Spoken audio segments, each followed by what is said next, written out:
Salam saudara, kembali lagi kita di program Gemar Gerakan Membaca Alkitab Rutin saudara di tanggal 27 Juni tahun 2022. Hari ini kita mau sama-sama belajar di Amsal 22, Amsal 29 ayat 22 sampai 23. Saya bacakan saudara, ayat 22.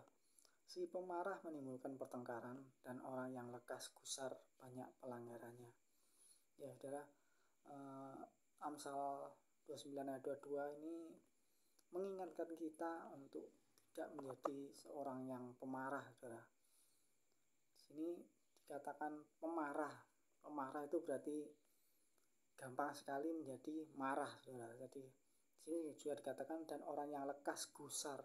Gusar ini saya sempat mencari di KBBI saudara, kitab Kamus Besar Bahasa Indonesia. Arti gusar ini bisa diartikan juga sebagai marah atau juga gampang tersinggung saudara, atau gampang emosi. Jadi sama artinya juga sebagai pemarah saudara. Jadi orang yang lekas gusar banyak pelanggarannya. Jadi Tuhan mengingatkan kita, atau firman ini mengingatkan kita untuk kita jangan menjadi seorang yang pemarah saudara. Jangan kita menjadi seorang yang gampang tersinggung, gampang emosi saudara, karena sini katakan bahwa orang yang lekas gusar, orang yang gampang emosi atau yang gampang tersinggung itu banyak pelanggarannya saudara. Bisa seperti itu saudara, karena saat kita emosi, kita gampang sekali terpicu emosi kita, terpicu kemarahan kita, maka kita sangat susah untuk berpikiran jernih saudara. Jadi saat kita menghadapi sesuatu yang ada itu emosi saudara. Jadi hal-hal yang sebenarnya tertutupi dengan emosi kita saudara. Jadi kita tidak ada kesempatan untuk mencermati, atau kita tidak ada kesempatan untuk menelaah masalah yang sedang terjadi saudara. Jadi karena kita keburu emosi, kita keburu marah, maka hal-hal yang sebenarnya banyak tertutupi saudara. Jadi tertutupi oleh emosi kita saudara. Jadi banyak pelanggarannya. Jadi saat kita marah, maka dalam hati kita timbul sakit hati. Saat kita marah, dalam hati kita timbul dendam saudara kepada orang lain yang membuat kita marah, sehingga seringkali saat orang marah, saat timbul sakit hati, kita dendam, kita memikirkan hal-hal yang jahat untuk orang lain, untuk membalaskan dendam kita, dan itu bisa dikatakan sini banyak pelanggarannya, karena maka yang akan terjadi saat kita gampang marah atau gampang tersinggung, yang akan terjadi yaitu maka akan terjadi rentetan pelanggaran atau rentetan dosa. Dari marah kita jadi dendam, kita jadi sakit hati, dari dendam sakit hati kita merancangkan hal-hal yang buruk untuk orang lain, kita kita bisa memfitnah orang lain, kita bisa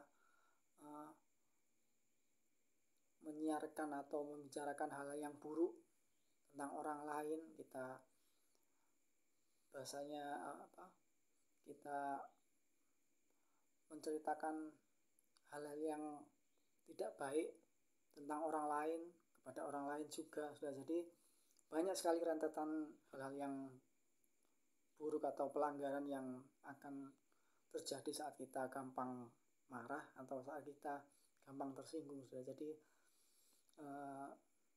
baiklah kita sebagai anak Tuhan, seperti ada firman Tuhan tentang buah-buah roh, yaitu kasih, sukacita, damai, sejahtera, kesabaran, kemurahan. Jadi ada kesabaran itu saudara. Jadi jika kita mengizinkan Roh Kudus berkuasa dalam kehidupan kita, maka harusnya ada roh kesabaran dalam diri kita saudara. Jadi kita tidak gampang marah dan kita tidak boleh gampang tersinggung saudara. Seperti itu.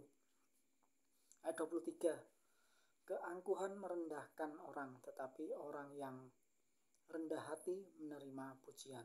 Jadi berbicara keangkuhan atau juga bahasa lainnya kesombongan, saudara. Jadi saat kita angkuh, saat kita sombong, maka kita cenderung untuk merendahkan orang lain, saudara. Jadi Tuhan sangat tidak suka dengan orang-orang yang sombong atau orang-orang yang angkuh. Bahkan iblis jatuh karena keangkuhannya. Iblis dibuang oleh Tuhan karena kesombongannya. Iblis yang mula-mula adalah malaikat yang cantik, malaikat yang luar biasa, yang dia sebagai pemimpin paduan suara di sorga yang begitu hebatnya, akhirnya dia jatuh oleh karena kesombongannya, oleh karena keangkuhannya. Oleh karena itu keangkuhan atau kesombongan itu sangat dibenci oleh Tuhan, dan keangkuhan, kesombongan itu cenderung merendahkan orang lain, saudara. Tapi orang yang rendah hati menerima pujian. Jadi sebaliknya, orang yang rendah hati akan banyak menerima pujian. Pujian dari siapa? Pujian dari Tuhan, saudara. Karena kalau kita dapat melihat dari kehidupan kita, tidak ada dari hidup kita yang bisa kita sombongkan, karena segala sesuatu yang kita peroleh, segala sesuatu yang kita dapat itu semuanya oleh kasih karunia Tuhan kepada kehidupan kita. Jadi yang patut ditinggikan, yang patut dimuliakan hanyalah Tuhan Yesus saja, saudara. Dan saat kita merendahkan hati, kita merendahkan diri di hadapan Tuhan, maka Tuhan yang akan hati kita. Amin, saudara. Demikian firman Tuhan pada hari ini. Mari kita belajar untuk lebih sabar, kita menahan diri, menguasai diri untuk tidak gampang marah, untuk tidak gampang gusar atau tidak gampang tersinggung, tidak gampang emosi, sehingga kita menjaga diri kita dari setiap pelanggaran-pelanggaran yang akan terjadi saat kita marah. Kita juga mau sebagai anak Tuhan untuk lebih merendahkan hati, merendahkan diri di hadapan Tuhan, supaya kita tidak merendahkan orang, supaya nama Tuhan saja dipermuliakan dalam kehidupan kita. Amin. Nah, kita berdoa. Tuhan Yesus Kristus, Allah kami yang kudus, Tuhan, terima kasih atas kebaikan-Mu. Ajari kami untuk lebih lagi dapat menguasai diri kami, untuk lebih lagi dapat bersabar dalam setiap persoalan, dalam setiap keadaan, dalam setiap perlakuan orang kepada kami. Biarlah kami menjadi anak-anak-Mu yang sabar, menjadi anak-Mu yang rendah hati, supaya kemuliaan-Mu dinyatakan dalam kehidupan kami. Tuhan, terima kasih hanya di dalam nama Tuhan Yesus Kristus. Haleluya. Amin.